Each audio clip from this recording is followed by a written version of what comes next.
Bien, les 14h06, je vous propose qu'on démarre. Je fais une petite introduction des différentes intervenantes et après je leur laisserai la parole.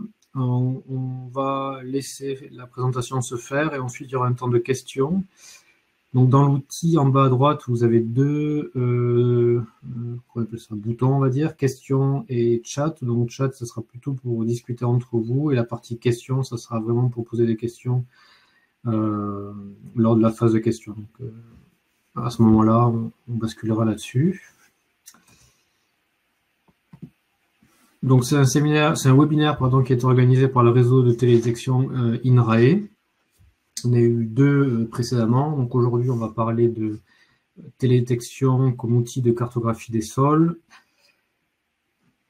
Enjeu succès illimité avec trois intervenantes, Cécile Gomez, Emmanuel Vaudour et Anne Richard de Forge. Donc Anne Richard de Forge qui co-anime le réseau télédétection avec moi.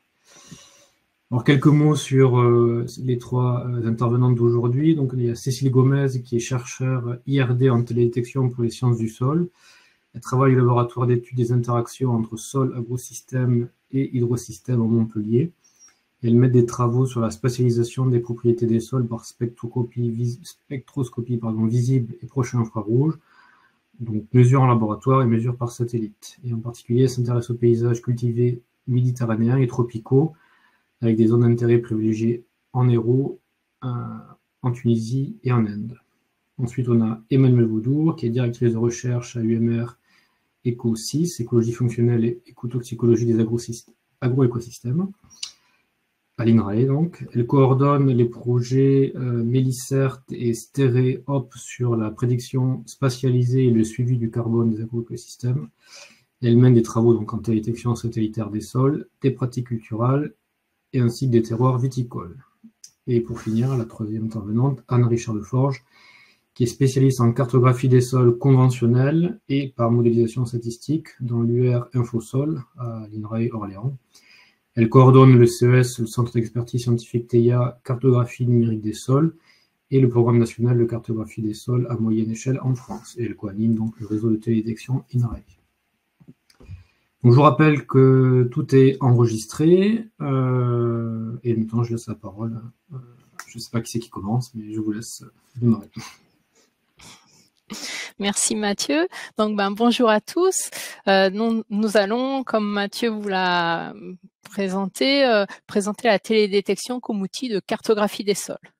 Donc voici le plan que nous allons suivre pour cette présentation. Après une courte introduction, nous présenterons le centre d'expertise scientifique TEIA sur la cartographie numérique des sols. Puis nous commencerons par la télédétection pour la cartographie des sols avec une rapide rétrospective historique et des principes généraux avant de présenter les programmes existants. Puis nous rentrerons dans le vif du sujet à travers des exemples de réalisation et nous terminerons cette partie en abordant les facteurs de perturbation. En seconde partie, nous verrons comment les données de télédétection sont intégrées dans les approches de cartographie des sols par modélisation statistique, que l'on appelle aussi Digital Soil Mapping ou DSM. Nous y verrons une rapide rétrospective historique et des principes généraux avant de présenter les programmes existants. Puis nous survolerons des différentes intégrations possibles à travers des exemples avant de conclure. Alors allons-y, c'est parti pour un voyage dans l'univers des sols. Donc tout d'abord, pourquoi s'intéresser aux sols? Tout simplement parce que les sols nous rendent de très nombreux services, dont certains sont vitaux. Alors vous avez ici un schéma qui présente l'ensemble des services rendus par les sols et qui sont en lien avec des enjeux majeurs que vous connaissez, comme par exemple la sécurité alimentaire, le changement climatique ou la santé humaine. Alors je ne vais pas les détailler ici, mais pour protéger les sols et pérenniser ces services qu'ils nous rendent, nous avons besoin de les connaître et de les cartographier, ainsi que de cartographier leurs propriétés. Donc pour cela, nous avons besoin de données sur les sols. Donc ces données peuvent être des observations ponctuelles qui correspondent à des descriptions de sol sur le terrain où on va décrire, prélever, analyser chaque couche de sol. Et ces données ponctuelles sont acquises dans le cadre de programmes nationaux de cartographie de sol qui se déclinent à différentes échelles. Donc vous avez ici des cartes, des surfaces cartographiées à ces différentes échelles et vous remarquez que la couverture du territoire n'est pas exhaustive car effectivement ces programmes sont encore en phase d'acquisition. Donc les cartes conventionnelles obtenues sont statiques et sans quantification des incertitudes. Aussi, des outils de modélisation ont été développés en complément pour pallier les limites de cette cartographie conventionnelle, et c'est ce qu'on appelle la cartographie numérique des sols. Et en France, le Centre d'expertise scientifique cartographie numérique des sols, TEIA, a été créé en 2015. Et il regroupe l'ensemble des experts en France. Et vous avez ici, sur cette carte, les différents organismes et laboratoires qui y participent, ainsi qu'en bas, le lien vers sa page web. Alors, ce centre d'expertise scientifique a 3 objectifs principaux. Le premier, c'est pour produire des estimations spatialisées de propriété des sols, soit sur la France entière, soit en région. Et vous avez ici quelques exemples avec le réservoir en eau utile sur la France et sur la région Languedoc-Roussillon et un site de cartographie interactive sur la Bretagne. Le second objectif est vraiment de fédérer, de capitaliser les efforts en méthodologie et sur les algorithmes. Alors l'idée vraiment ici, c'est de faire progresser les méthodes sur toute la chaîne de traitement, depuis la stratégie d'échantillonnage jusqu'aux méthodes de validation des résultats, en passant par la modélisation et le choix des covariables, dont bien sûr celles qui sont issues de la télédétection. Le troisième objectif, c'est vraiment de transférer ce savoir-faire vers des acteurs opérationnels en région et dans les pays du Sud. Et pour cela, nous avons mis en place un site de vulgarisation. Vous avez le lien ici. Et nous sommes en train de monter une formation francophone avec une première session qui est prévue pour 2025. Donc, abordons maintenant le vif du sujet avec une première partie sur la télédétection pour cartographier les sols. Et je passe la parole à Emmanuel. Merci Anne de me passer la parole. Donc bonjour à tous nos auditeurs. Donc je vais commencer par une rétrospective historique et les principes généraux qui ont guidé la télédétection des sols. Tout d'abord, les spectres que vous voyez affichés ici marquent l'une des premières études en France et à l'étranger, et c'est peut-être même la toute première de spectrométrie de terrain qui a été publiée par Michel-Claude Girard à l'Agro à Grignon en 1978. Alors on va pas la décrire en détail, mais on y voit en fait les mesures de réflectance qui décrivent les influences respectives de la rugosité de surface, de l'humidité, de la teneur en matière organique sur le comportement spectral. On voit l'influence marquée de la rugosité du sol et de la matière organique en particulier. Alors c'est très important comme étude.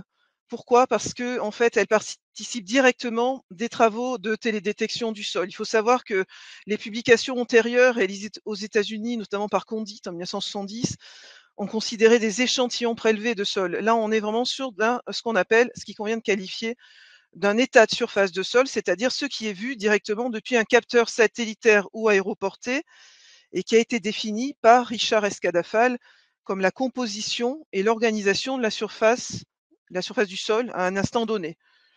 Donc vous avez sur les photos en exemple des états de surface échantillonnés dans la plaine de Versailles qui se distinguent par leurs caractéristiques intrinsèques de sol.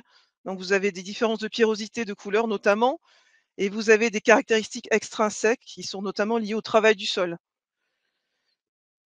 Alors il y a différentes catégories d'approches dès les années 80 qui ont été développées. Tout d'abord, des approches fondées sur le calcul d'indices spectraux, c'est-à-dire de rapports de bandes spectrales.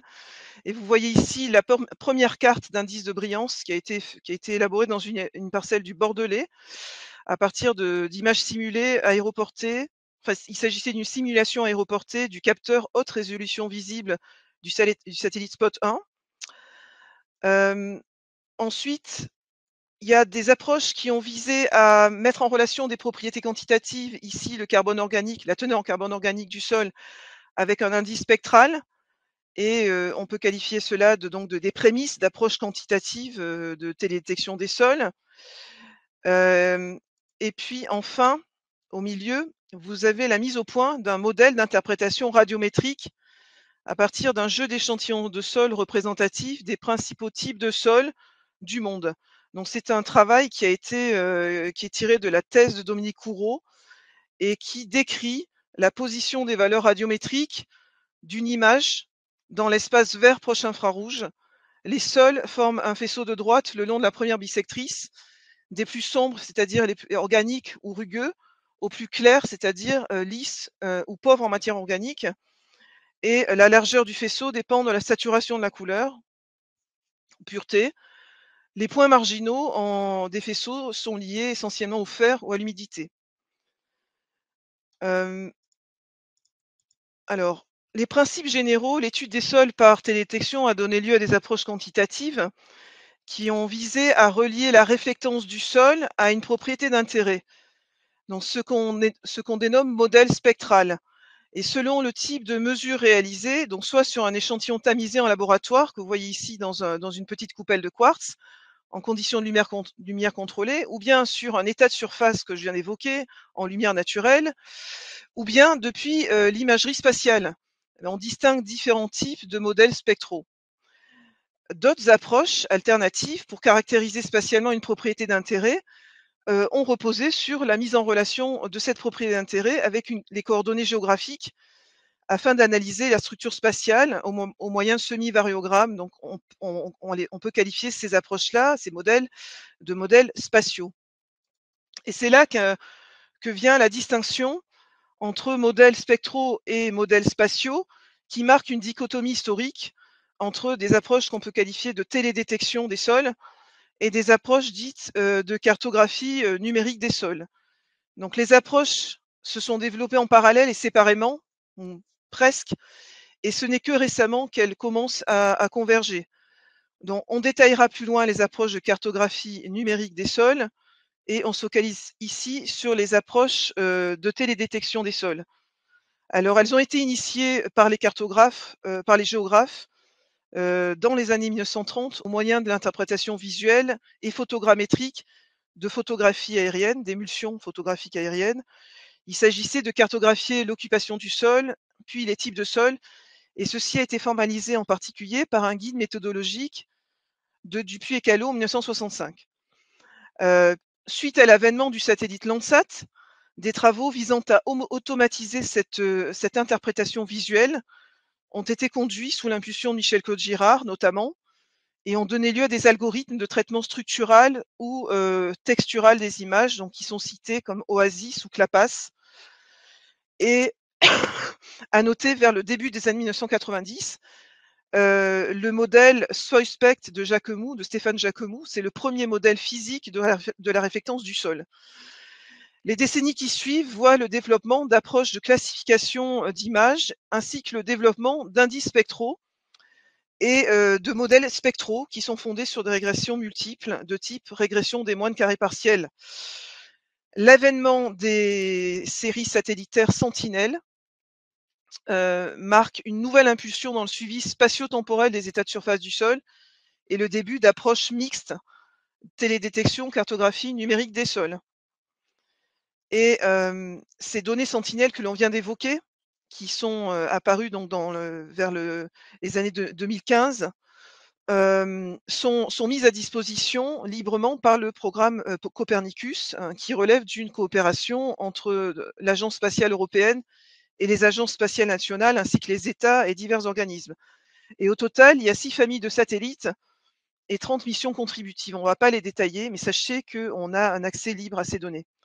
De la même façon, on a un accès libre à des données qui sont rendues disponibles par le portail de données TEIA au niveau national. Et on peut citer notamment les images Sentinelle-2 corrigées en réflectance au sol, ou encore les cartes d'humidité du sol issues du modèle d'inversion de données radar Sentinelle-1, qui a été élaboré par Nicolas Baghdadi, MRTTIS à Montpellier. Alors, quelles sont les réalisations? Donc, on passe aux diverses réalisations que l'on peut répertorier en matière de télédétection des sols. Donc, on va commencer par les approches qualitatives et qui ont notamment produit des cartes de type de sol. Voilà un exemple, en vallée du Rhône méridionale, au moyen d'images monodates, spot.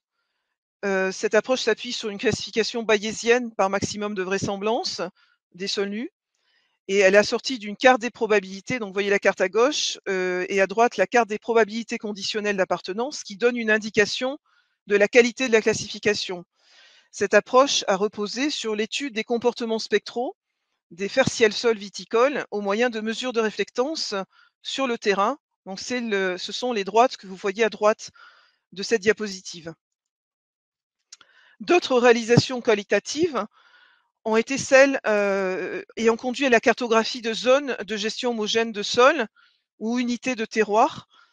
Et là, il s'agit d'une approche que j'ai conduite en collaboration avec l'université de Stellenbosch, en Afrique du Sud, qui a reposé sur un jeu multidate, multisaisonnier d'images spot, combiné à des données morphométriques issues de modèles numériques d'altitude. Donc ceci consistait à bâtir des arbres de régression au moyen de tirages aléatoires avec remise bootstrap du jeu de données des terroirs de référence.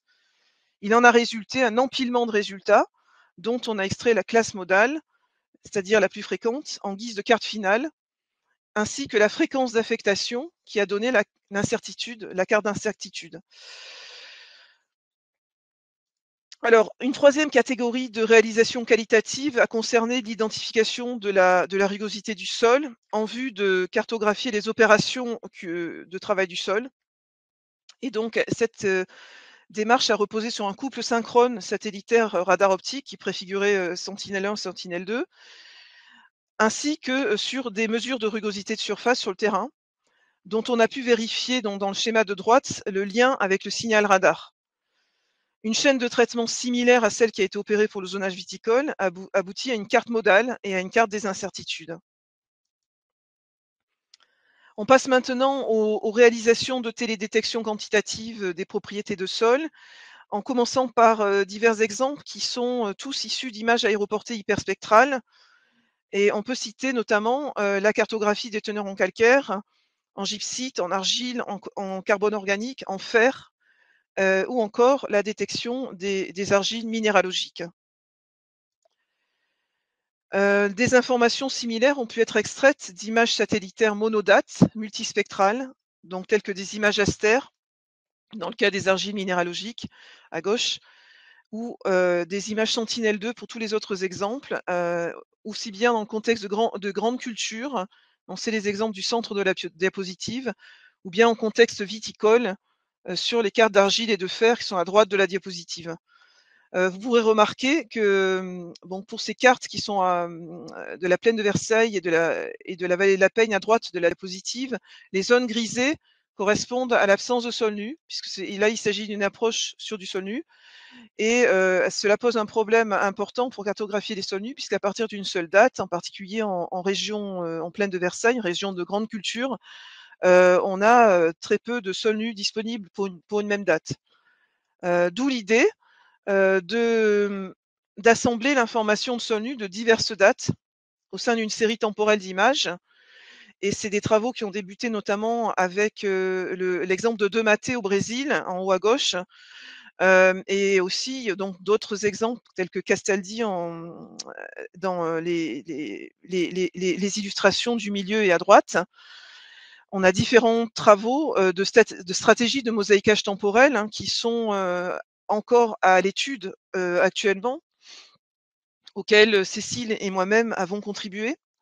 Et notamment, on peut citer des stratégies qui sont fondées sur des seuillages d'indices ou des masquages, qui, pour la plupart, reposent sur des calculs par pixel individuels, mais aussi il y a des approches par date, comme celle dont on montre l'exemple dans la figure, sur la composition des images, qui peut être fondée sur les dates les plus sèches ou les dates pour lesquelles l'absence de sol nu est la plus importante. Alors, vous voyez ici représenter des cartes de prédiction obtenues à partir de mosaïques temporelles de sol nu sur 2 ans. Donc à gauche, c'est une mosaïque fondée sur une stratégie de compromis entre les dates les plus sèches et les dates de plus grande superficie en sol nu, et qui a permis de plus que doubler la superficie prédite par rapport à la meilleure date monodate, le meilleur modèle monodate, tout en gardant une performance de prédiction acceptable. Et à droite, vous voyez des parcelles concernées qui sont, donc c'est un niveau étude échelon parcellaire, qui sont exhaustivement prédites grâce à la mosaïque. Et je vais maintenant passer la parole à Cécile, qui va nous parler de performance de ces méthodes.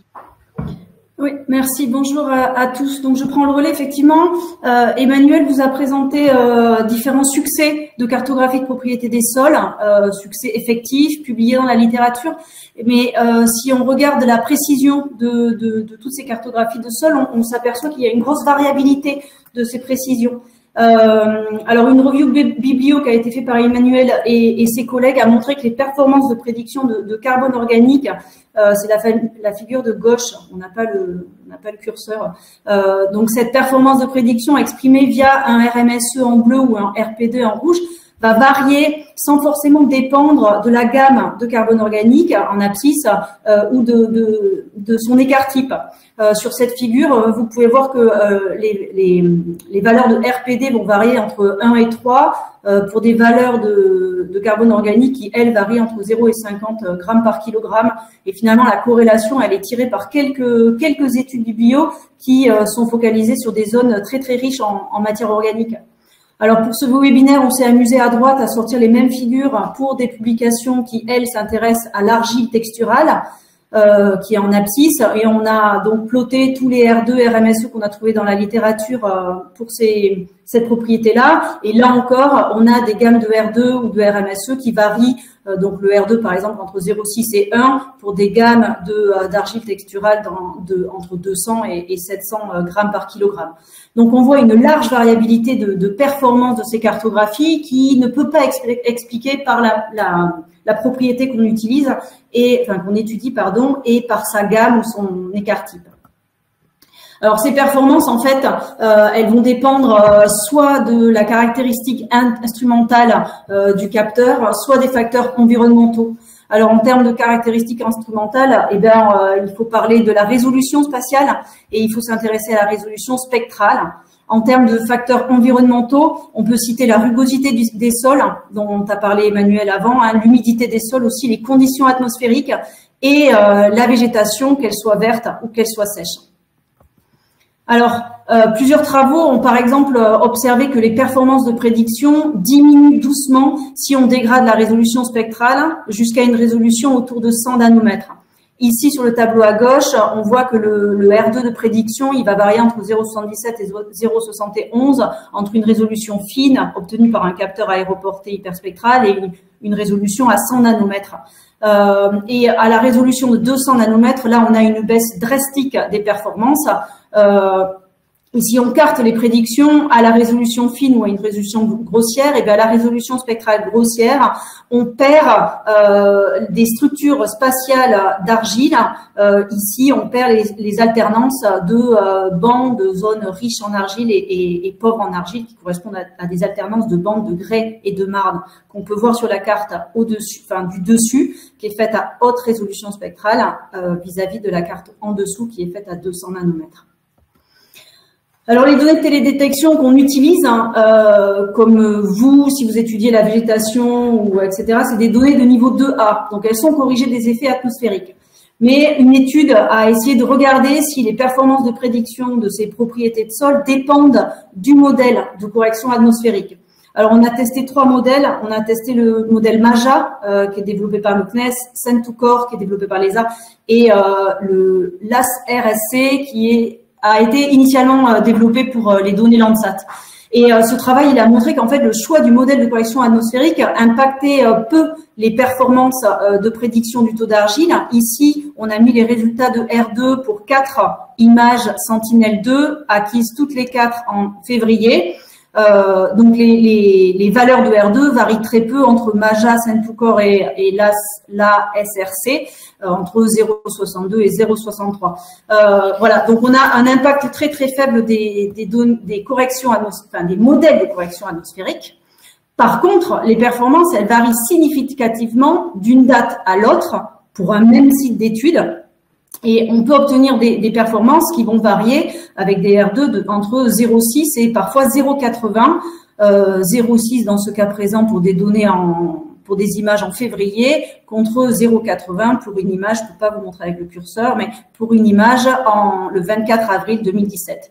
Et ça peut s'expliquer donc par les états de surface qui vont différer d'une date à une autre, de par des taux de végétation qui vont différer, des états de surface, donc de la rugosité ou de l'humidité qui va différer. Alors, on va faire juste un tout petit focus sur la végétation, parce que la végétation est quand même un des composants qui impacte le plus nos cartographies et qui ont été pas mal étudiés. Donc là, je fais juste un rappel sur l'impact que peut avoir la végétation. Ici à gauche, on voit l'erreur de prédiction, c'est en ordonnée du carbone organique qui va augmenter au fur et à mesure où la couverture, dans ce cas présent de maïs, donc végétation verte, va augmenter dans les spectres pris en compte dans les modèles de prédiction.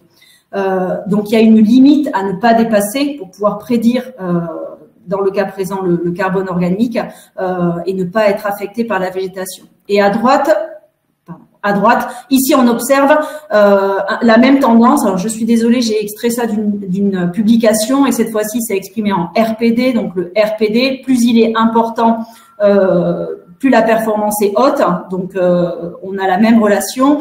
Plus la végétation sèche, exprimée par un indice en abscisse est importante, plus le RPD diminue, c'est-à-dire plus la performance du modèle de régression de SOC, donc carbone organique, va diminuer. Donc, on a la même tendance. Voilà. Et je repasse la parole à Anne. Merci. Donc, dans cette partie, nous allons aborder l'intégration de données de télédétection dans les approches de cartographie des sols par modélisation statistique, qu'on appelle DSM ou pour Digital Soil Mapping. Alors, commençons par une petite rétrospective historique. Voici la frise temporelle qui vous a été présentée tout à l'heure pour les approches de télédétection. Elle est complétée ici en orange pour les approches en DSM. Alors, l'idée de modéliser la distribution spatiale des sols et de leurs propriétés n'est pas récente. Elle débute en 1941 avec le modèle CLORPT de Jenny. Il est suivi par des approches de géostatistique, de statistique et de géomatique. Et ces différentes approches débouchent en 2003 sur le modèle SCORPAN qui a été créé par Alex Matt-Bratney. Et ce modèle est vraiment à l'origine de l'essor du DSM dans le monde. Donc, nous avons notamment en 2014 le programme mondial Global SOP Map qui se met en place. Et tout ça conduit aujourd'hui à la réunion de ces deux approches, l'approche télédétection et l'approche DSM. Alors, le modèle SCORPAN étant vraiment important, nous allons vraiment le voir un peu plus en détail, mais pas trop quand même, je vous rassure. Donc, voilà à quoi il ressemble. Nous avons ici en rouge la propriété des sols que l'on souhaite prédire avec une quantification de l'incertitude et sur l'ensemble de notre zone d'étude, qui peut aller du monde à la parcelle. Pour cela, on va utiliser une fonction de prédiction F, qui est ici en bleu et que nous en aborderons plus loin. Et les facteurs d'entrée de cette fonction forment la SCORPAN, d'où le nom du modèle, avec le S qui correspond à des données spatialisées sur les sols qui peuvent provenir d'observations ponctuelles, de cartes pédologiques, mais aussi de pseudo-mesures qui peuvent être issues de la télédétection. Le C, ce sont des données climatiques. Le O, ce sont des organismes comme la végétation ou l'occupation du sol. Le R, des données sur le relief. Et le P, des données de géologie. Alors, ces facteurs sont des données spatiales environnementales qu'on va choisir en lien avec les facteurs de contrôle de la propriété des sols que l'on souhaite prédire, donc ici en rouge, ou des variables spatialement corrélées avec cette propriété. Alors, comme vous vous en doutez, ces covariables peuvent provenir et proviennent souvent d'ailleurs de la télédétection. Donc, à cela, on va rajouter le facteur temporel A et le facteur spatial N. Et, point important, le modèle nous permet d'obtenir une estimation de l'erreur. Donc, ici, en vert. Donc, et sur ce modèle va reposer le programme mondial de cartographie des sols qui s'appelle Global SOP Map. Donc, l'objectif de ce programme, c'est de délivrer une base de données numérique de propriétés des sols du monde au pas de 90 mètres, assortie de leurs incertitudes et librement téléchargeables. Alors, le résultat, c'est un raster dont la maille est calée sur le SRTM et qui recouvre le monde entier, ce qui correspond à 18 milliards de voxels. Donc, comme vous le savez, le voxel, c'est un pixel en 3D, car les prédictions ici sont réalisées sur les 6 profondeurs de sol que vous avez sur le schéma ici à gauche. Donc, pour sa réalisation, ce programme a publié des spécifications qui ont été validées par l'ensemble des pays du globe. Donc, je ne rentrerai pas dans les détails de ces spécifications, mais vous avez ici la démarche DSM qui est incluse dedans. Ce qu'il faut en retenir, c'est que la méthode employée pour la prédiction, c'est-à-dire le petit f en bleu de la fonction SCORPAN de tout à l'heure, est vraiment choisie en fonction des données d'entrée qui sont disponibles. Donc ici à gauche, complètement, vous avez le cas idéal. Vous avez sur votre zone d'étude des cartes détaillées, des données ponctuelles qui couvrent l'ensemble de votre zone. Et à droite, vous avez le pire des cas, vous n'avez pas une seule donnée sur les sols. Mais dans tous les cas, nous allons quand même pouvoir prédire notre propriété des sols. Cependant, les méthodes seront différentes. Et bien sûr, l'incertitude des prédictions va dépendre de la quantité, mais aussi de la qualité des données d'entrée disponibles. Alors voyons maintenant quelques exemples concrets que Cécile va vous présenter.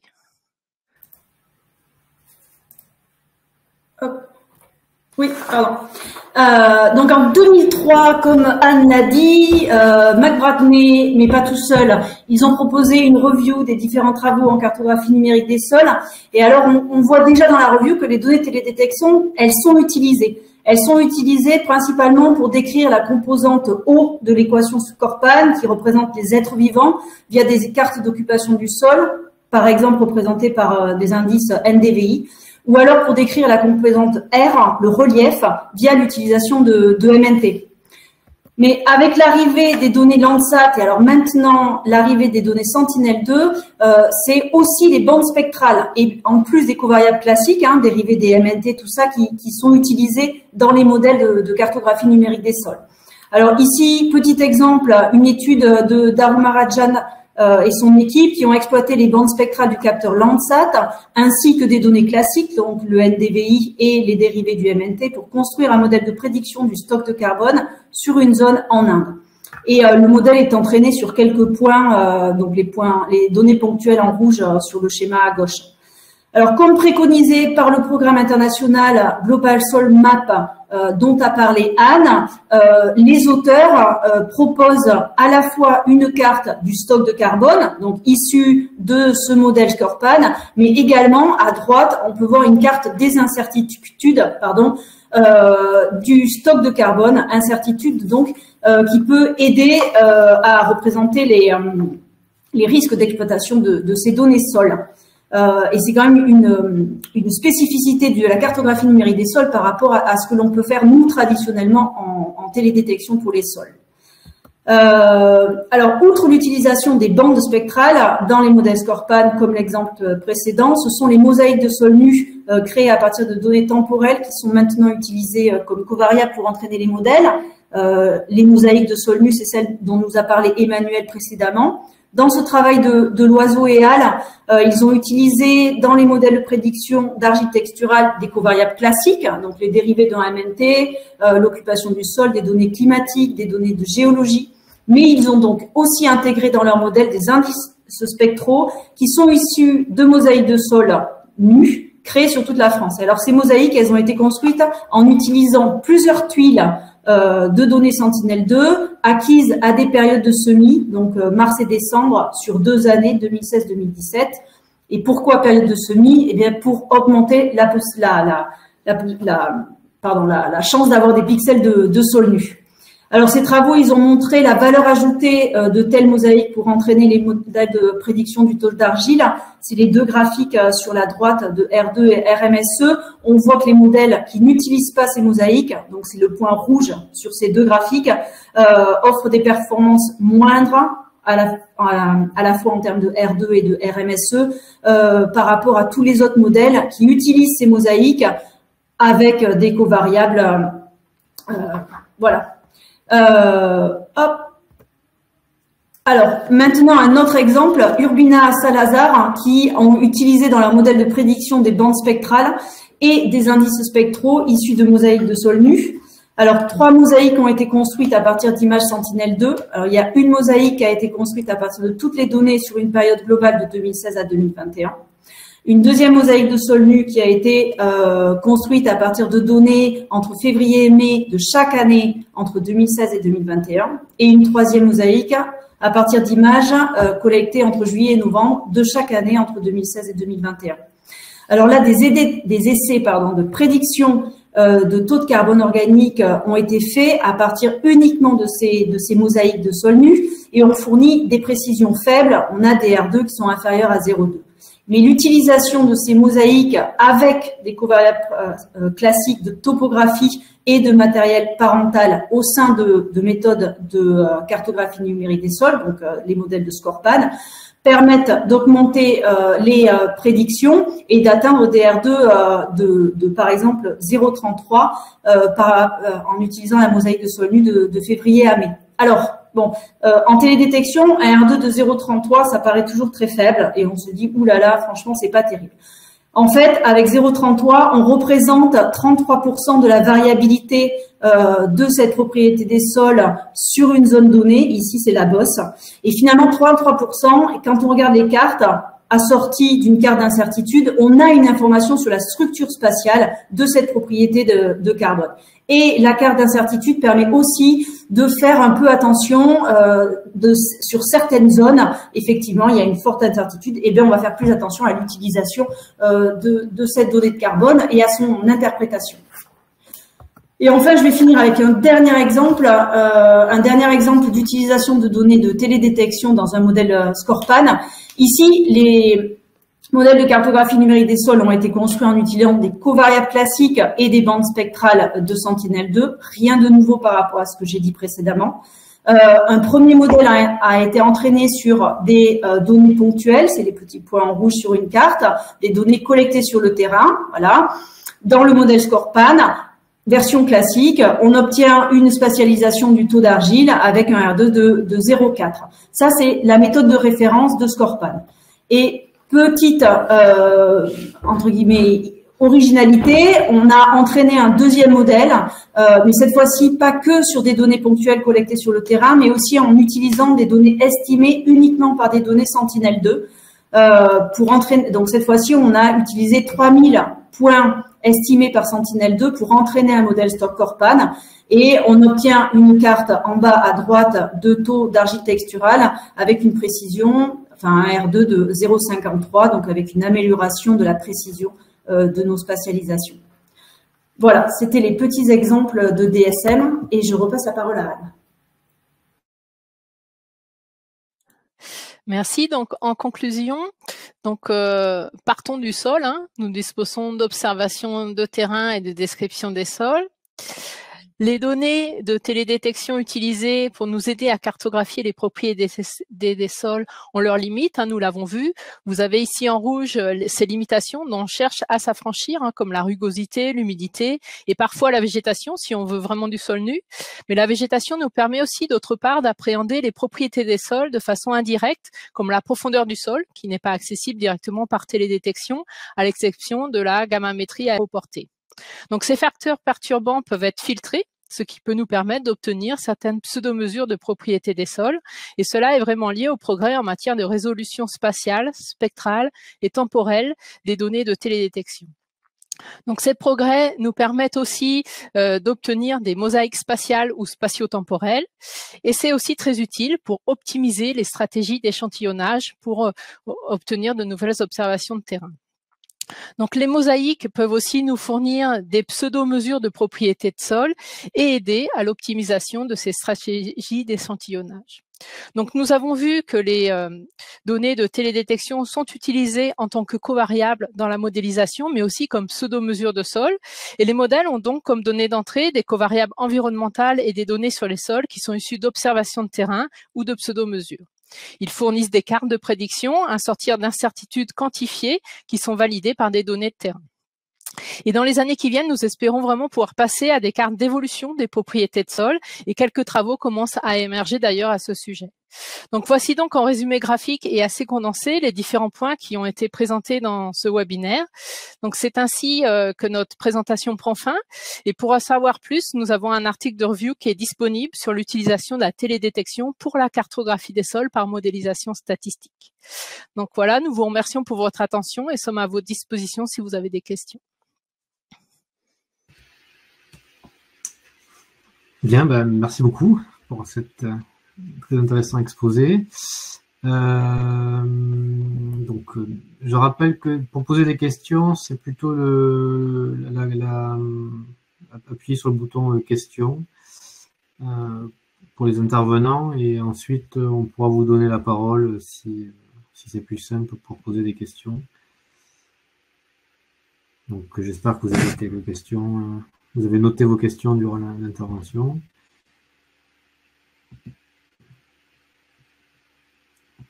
Moi, je peux poser peut-être une question en attendant que les gens se décident à poser sur... ils trouvent le bouton. Par rapport à toutes les données satellites que vous avez présentées, finalement, il y a Sentinel-2, il y a le fait que c'est gratuit, mais à la fin, là, vous concluez sur plus de résolution spatiale, plus de résolution spectrale, et puis plus de résolution temporelle, mais finalement, pour aller plus loin, pour ce qui a été présenté, finalement, c'est quoi qui est le plus important? Parce qu'il y a eu des résultats avec des données hyperspectrales bon, qui datent un petit peu, enfin, qui une dizaine d'années. Maintenant, c'est plutôt Sentinel-2, mais finalement, c'est quoi que vous auriez besoin de plus pour aller plus loin dans le DSM, par exemple?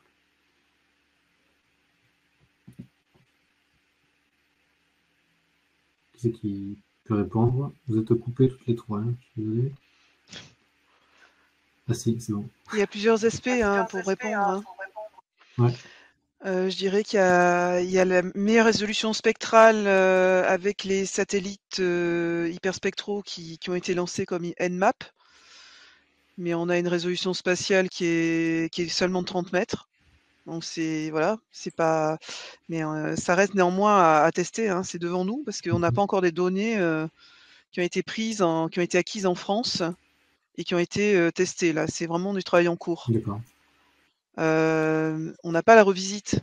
Donc c'est vrai que en fait, ce qui serait l'idéal, c'est d'avoir à la fois une meilleure résolution spectrale et la fréquence de revisite de Sentinel-2. Et pour le moment, c'est pas disponible.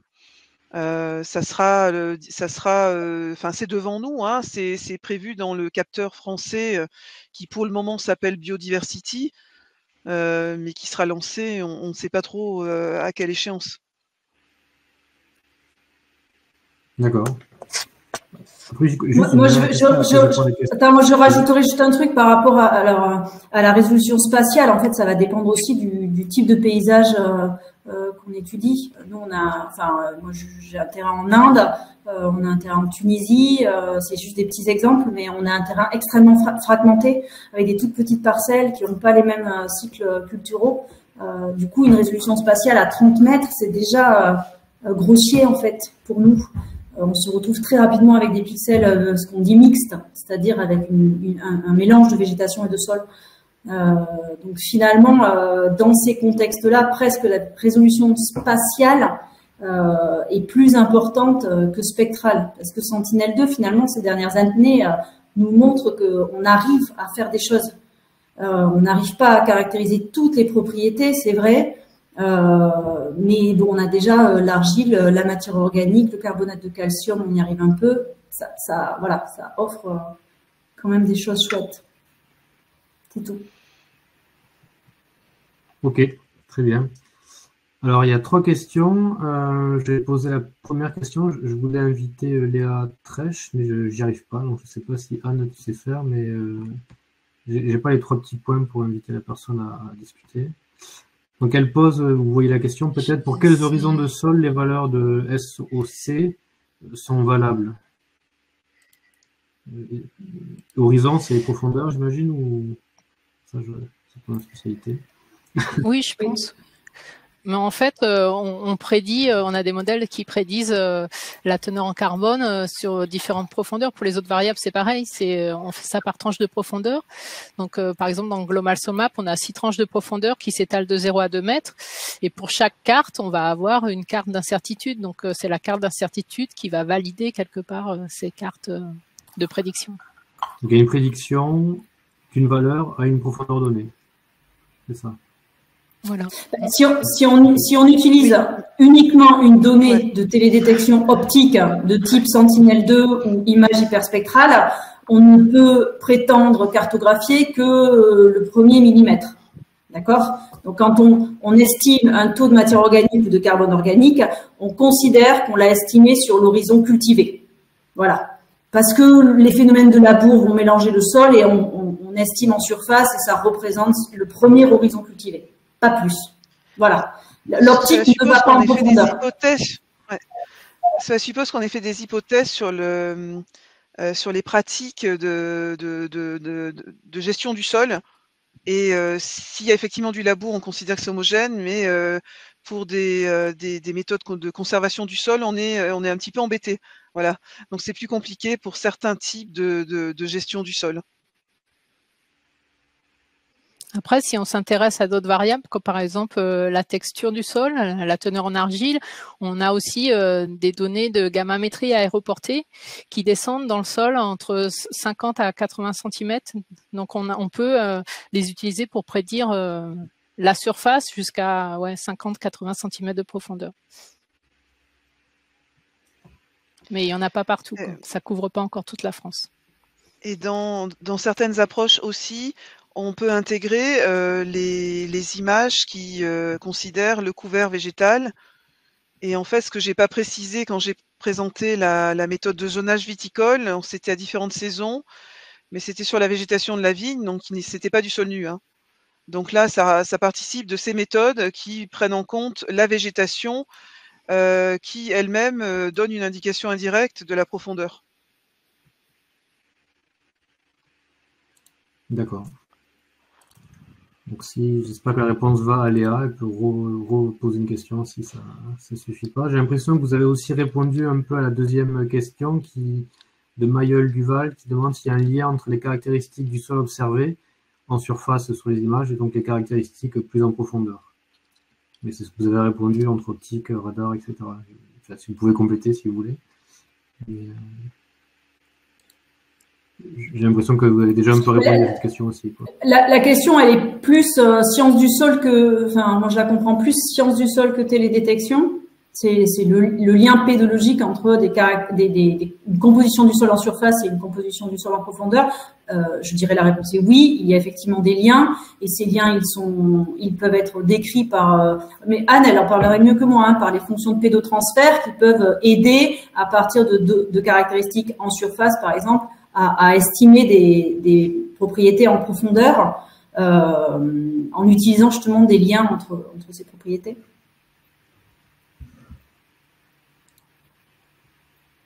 Ok. Une autre question d'Abdé Salam Salmi qui demande si une question qui concerne l'application des outils de télédétection dans la cartographie des substances minérales, à savoir les fertilisants du sol NPK. Je comprends la question. Comment est-il possible de... Oui, il y a plusieurs études qui effectivement l'ont abordé, assez peu avec Sentinel, mais quelques-unes aussi avec l'hyperspectral, et qui montrent qu'effectivement, il est possible de caractériser, enfin de quantifier la teneur en NPK sur les parcelles agricoles. Je sais pas je pourrais pas donner en détail les niveaux de précision de ces cartographies. Voilà. J'imagine ça fait bien avec comment essayer de caractériser les pratiques. Oui. D'accord. Okay. Le souci je peux juste rajouter que l'enjeu il est très fort dans la cartographie des fertilisants, hein, c'est indéniable. L'enjeu il est sur la temporalité. Finalement, ces fertilisants, ils sont extrêmement variables dans le temps et dans l'espace d'une parcelle à une autre parce qu'ils dépendent non pas de processus pédologiques très lents, mais d'un amendement par des agriculteurs. Donc, d'une parcelle à une autre, l'agriculteur peut avoir une pratique très différente. Et dans le temps, ces fertilisants en surface, ils peuvent être modifiés très rapidement aussi, enfin leur teneur. Voilà. Donc, il y a eu des études qui ont été faites, tentées avec une image très résolue et qui ont montré plutôt du potentiel pour cette quantification. Maintenant, je pense que c'est une thématique qu'il faudrait, que j'aurais du mal à prêcher comme étant formidable. Voilà. Il faudrait compléter les études, hein, c'est ça que je veux dire. Parce que la temporalité me paraît une limite potentielle. Ok.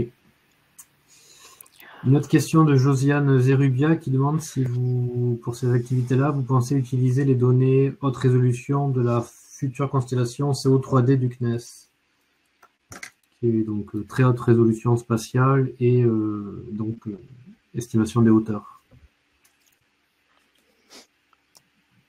On n'a pas beaucoup d'informations sur cette constellation, hein, mais j'aurais tendance à dire que pourquoi pas, bien sûr. Donc, si je comprends bien, elle est très bien résolue, finement résolue spatialement. Elle comprend des bandes visibles et du proche infrarouge. C'est bien ça? C'est ça, oui. Mais par contre, elle n'a pas de bande d'intérêt dans le moyen infrarouge réflectif, qui sont des bandes clés pour les sciences du sol. hein, qui sont vraiment des bandes d'intérêt qu'on retrouve à la fois dans Aster et dans Sentinel-2 et qui sont nécessaires pour les propriétés de sol. Donc oui, pourquoi pas, mais c'est vrai qu'on va être un petit peu restreint parce que du point de vue spectral, ça va être un peu limité.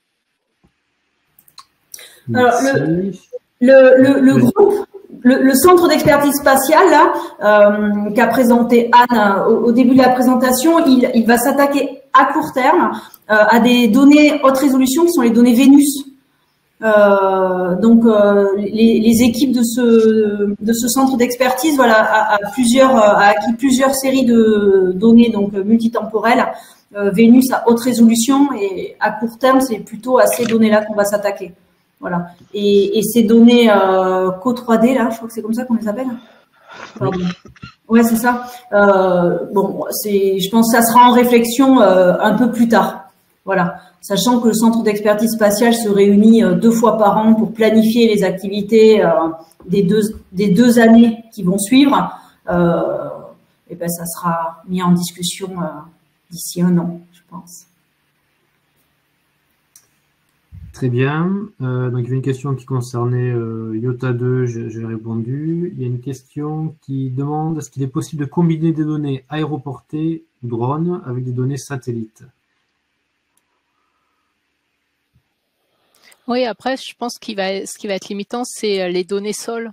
Parce que je vous ai présenté tout au début la quantité de données sol. Si on a quelque chose, des covariables qui ont une résolution beaucoup plus forte que la quantité de données sur les sols, on va avoir une incertitude forte sur les pixels où on n'a pas d'informations sur les sols, je pense.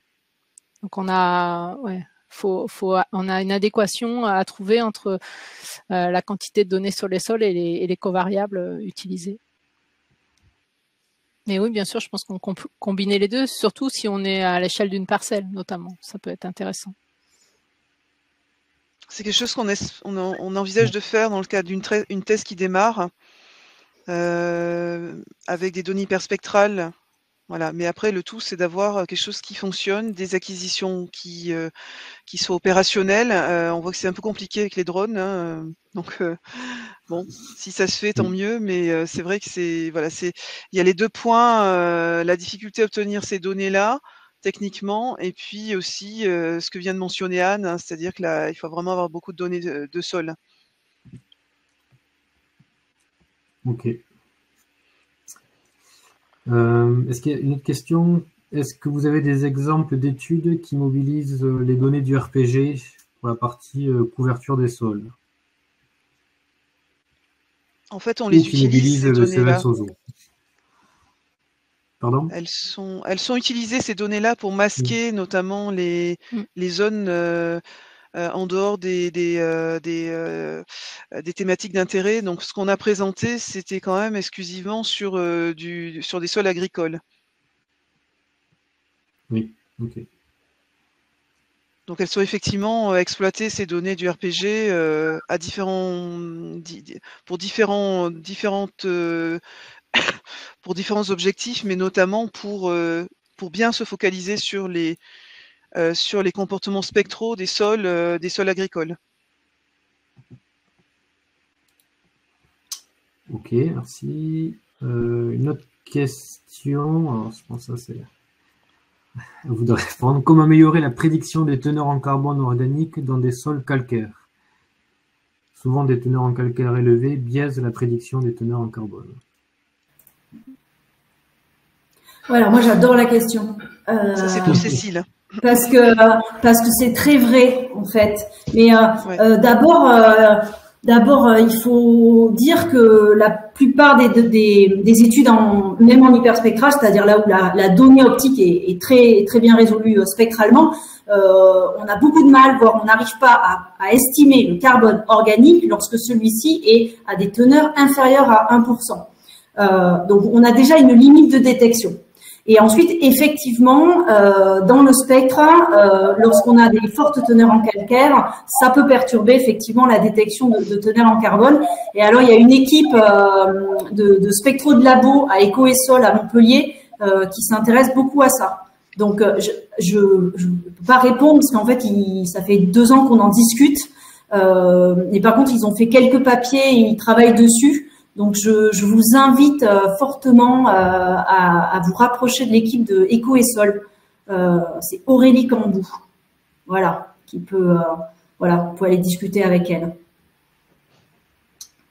Très bien.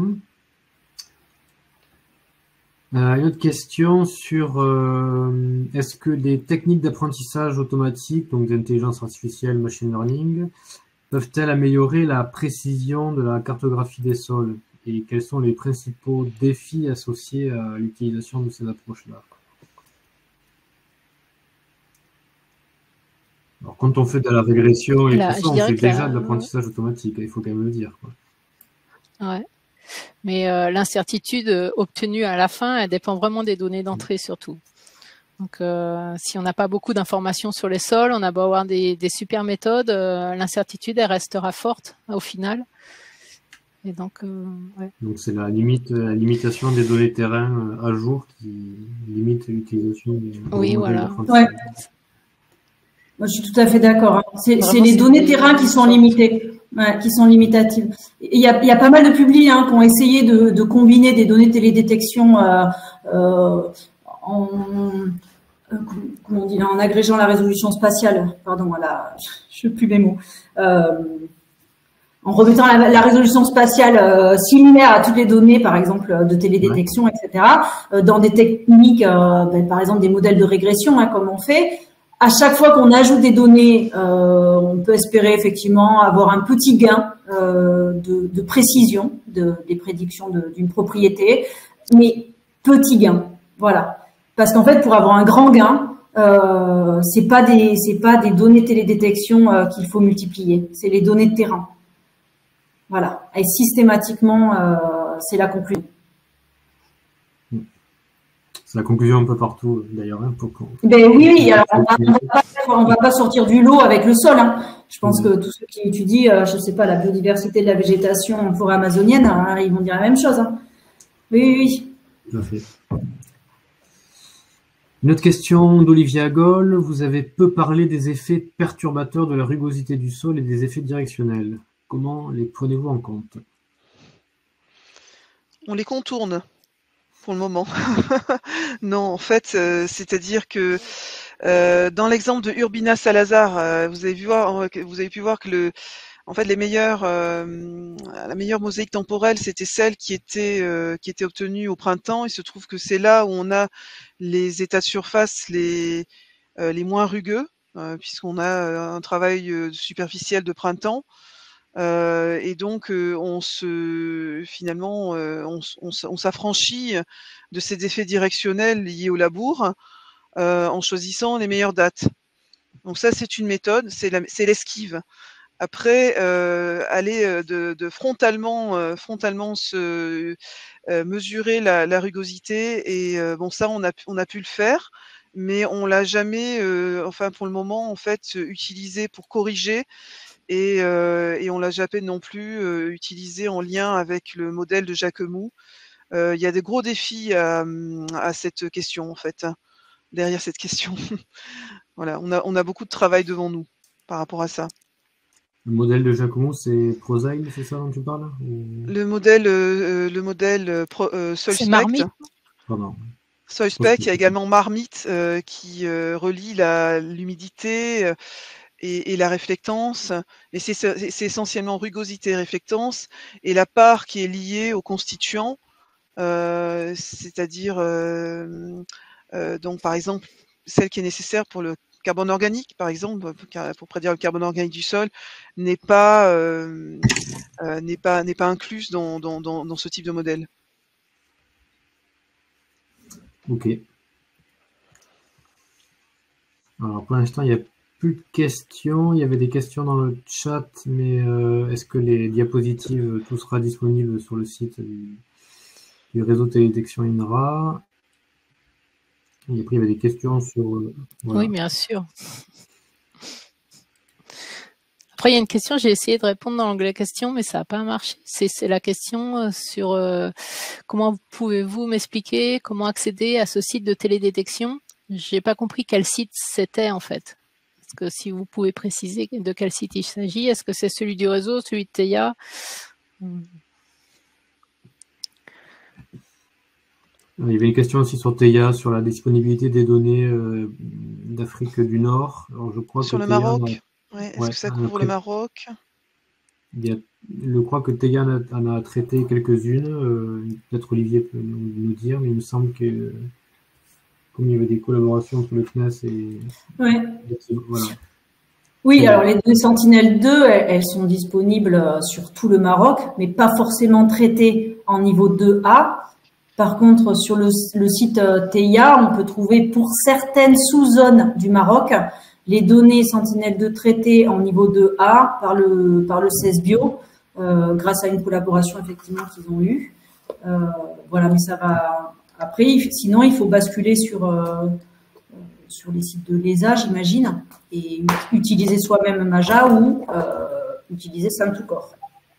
Je crois Olivier nous précise que tout le Maroc est traité par Theia maintenant. Ah, ben voilà. Parfait. Ben, j'ai dit n'importe quoi alors. Alors, tout le Maroc est traité par Theia. Ok. Voilà. Oh, on a enregistré. Merde. C'est corrigé instantanément, c'est bon.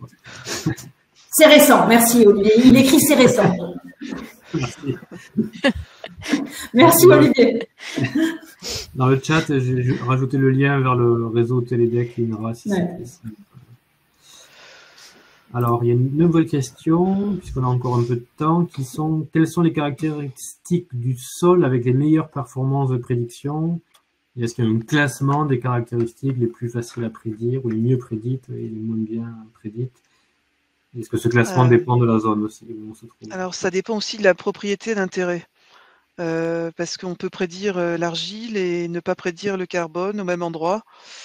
Donc, c'est des choses qu'on n'a pas détaillées dans la présentation, mais effectivement, on n'obtient pas les mêmes performances de prédiction selon les agroécosystèmes et les zones climatiques.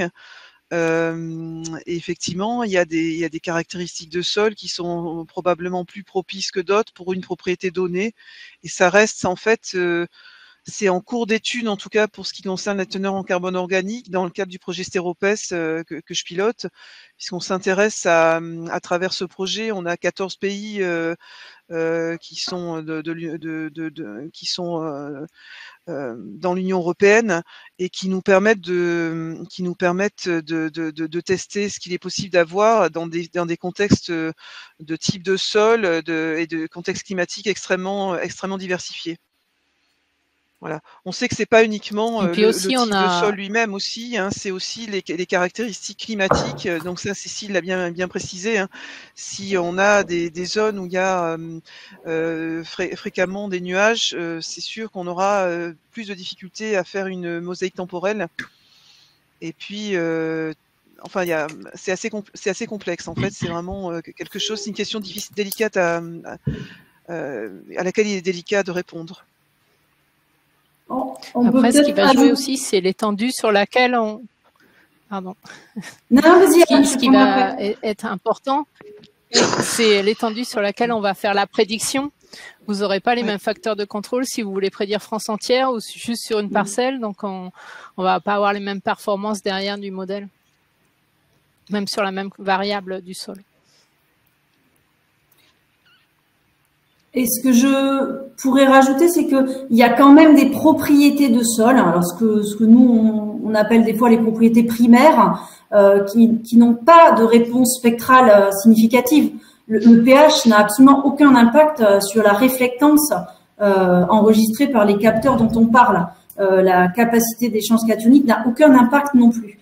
Donc en fait, vouloir estimer le pH d'un sol par spectroscopie visible pour infrarouge, ça signifie estimer une autre propriété qui serait corrélée au pH.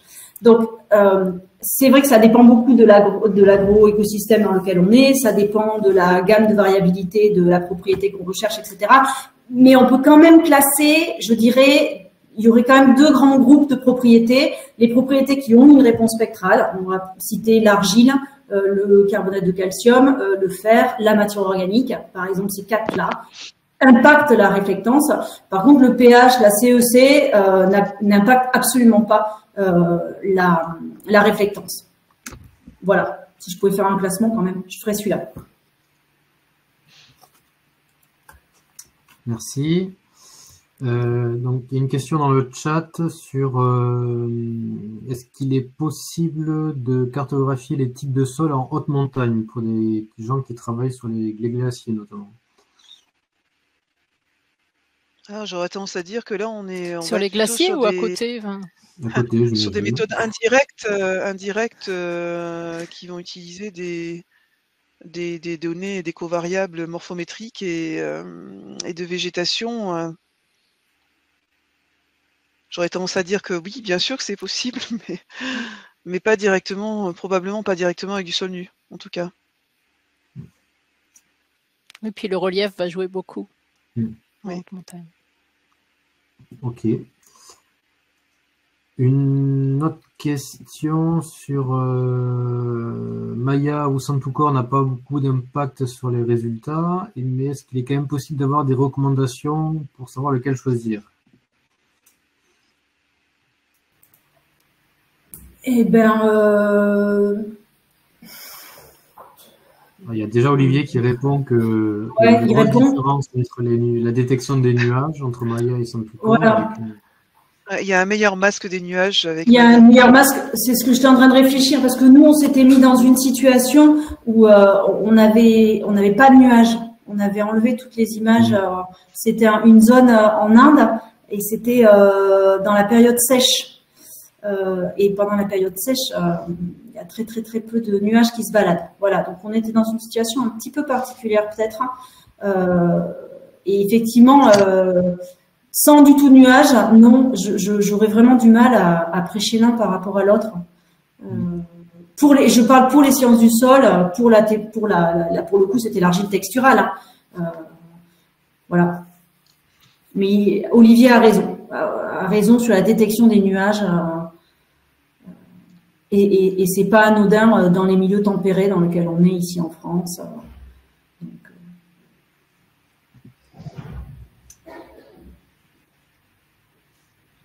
Tout à fait. J'ai plus de questions, ni dans le chat, ni dans les questions.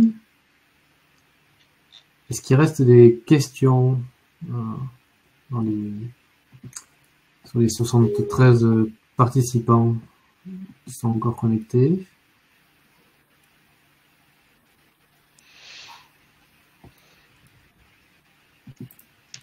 Bon, s'il n'y a plus de questions, on peut déjà dire que la vidéo sera mise en ligne sur le site du réseau de télédétection. Donc on retrouvera toute la discussion et la présentation qui vient d'avoir lieu.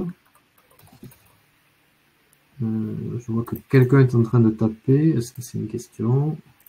Non, c'est des remerciements pour la présentation. Donc, est-ce qu'on s'arrête là? On peut. Merci à tout le monde. Je ne sais pas à ceux qui ont écouté. Merci pour les questions. Envoyer des questions. Voilà. Merci il y a à quand même tous. une dernière question qui arrive. Une dernière question.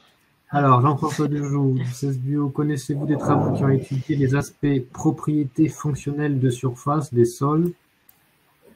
Attendez, il y a beaucoup de messages qui arrivent, ça bouge. Structure des surfaces des sols sur quelques centimètres, en lien avec SSM, bien sûr. Alors ça, c'est plus ma compétence, je sais pas. Surface sol moisture, pardon.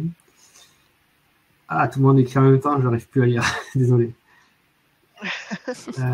Okay. Non, il a écrit, connaissez-vous des travaux qui ont étudié les aspects propriétés fonctionnelles de surface des sols en lien avec la soil moisture, mais de manière plus large, entre parenthèses, texture, infiltrabilité de l'eau, ou au contraire, tendance hydromorphique du sol. Je réfléchis à la question là. Alors moi, je répondrais déjà que les propriétés fonctionnelles, elles dépendent des propriétés primaires. Et c'est vrai que si on se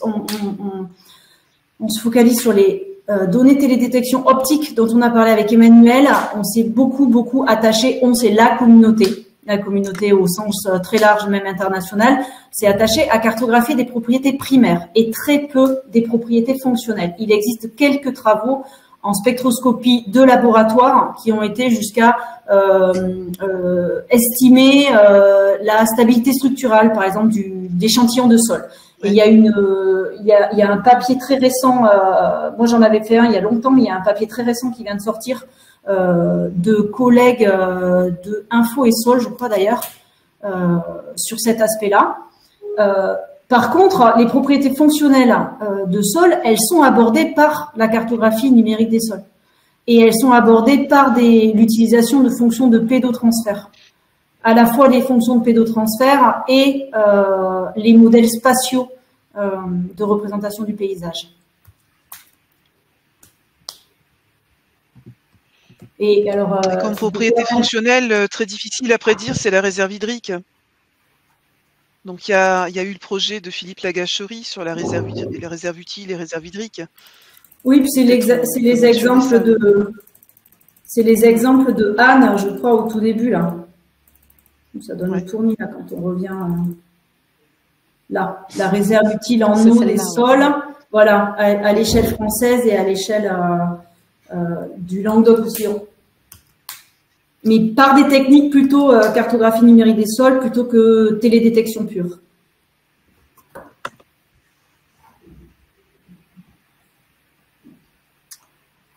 Voilà. Bien. Eh bien, il n'y a toujours plus de questions. C'est que des remerciements pour cette présentation. Très claire. Merci au réseau INRAE aussi. Avec plaisir. C'est vous pour qui avez fait l'organisation. Oui, c'est Anne qui a fait le double travail. Ah oui, c'est Anne, c'est vrai. Oui, merci beaucoup. On vous laisse vous déconnecter. Ok, et bien on quitte alors.